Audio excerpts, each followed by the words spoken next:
This video is brought to you by viewers like you. Thank you.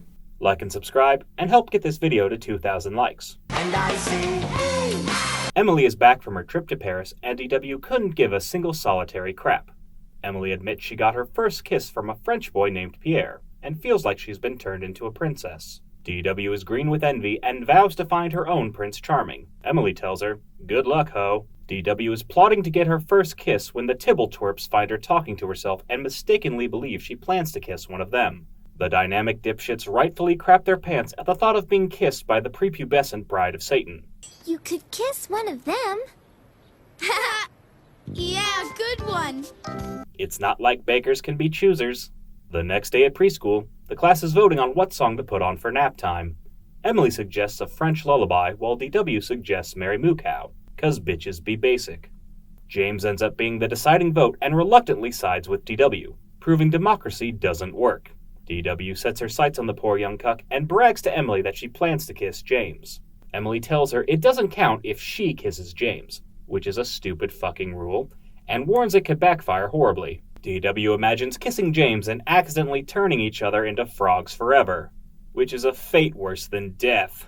DW goes to Arthur for kissing advice, which is apparently a thing siblings do. DW finds his copy of Romeo and Juliet, and for a guy who loves reading, Arthur is terrible at giving plot synopses.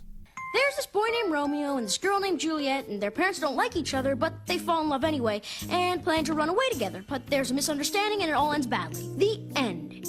He left out some important information, but that is the gist of it. DW chooses to reenact a scene from Romeo and Juliet to get her kiss. Nope, I wish. She wears a disguise to preschool and tries to catfish James into locking lips.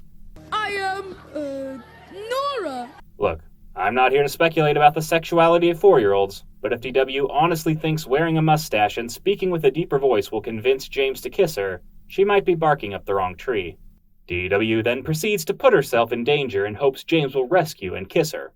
Her plan backfires miserably, leaving her flat on her ass. DW next resorts to paternity fraud before breaking down and aggressively demanding a kiss from James. Backed into a corner, James reluctantly kisses her and somehow avoids bursting into flames. Emily congratulates DW on her coerced cheek peck, explaining that Pierre only kissed her on the hand, which doesn't fucking count. DW laments the kiss didn't make her feel like a princess, shocker, and says she'd rather do cannonballs with the Tibblewits, which is an innocent enough phrase until you go typing shit into Urban Dictionary. The Tibble testicles run in horror from Dora Weinstein as she runs after them like a ravenous predator. Let's review. DW became hell-bent on getting a kiss from a boy she barely knew. Not because she liked him, but because she wanted to feel like a princess and one-up her supposed best friend. She pestered her older brother to teach her about kissing, which is a sentence that has no business being part of a kid's show. She based her actions on an overrated play about young love, not true love, and tried to trick James into kissing her through catfishing, gaslighting, and deceit. When all her plans blew up in her face, she resorted to screaming at James in front of her peers, forcing him to kiss her against his will. And even after she got exactly what she wanted, she complained the kiss didn't make her feel special, and reverted to hanging out with her friends who now fear she might do the same thing to them. Sadly, this wouldn't be the last time DW used James as a pawn in her feeble quest for romance, because even if you're only 4 years old, it's important to understand that consent is a two-way street, and nobody owes you their affection just because you were dumb enough to catch feelings for the first boy who was nice to you in your entire life. F-U-D-W. And I say, hey! Hey, I have a Patreon. Sign up at patreon.com/mattneff to get your name in the thank you credits, along with early access to every FUDW and the chance to vote for future episodes. If there's a movie or show you'd like me to talk about, top-tier patrons can commission a review for my channel. Check out the link in the description to become an FUDW superfan. Next time on FUDW... If you're a good little boy and don't scratch, I'll bring you a balloon from the circus.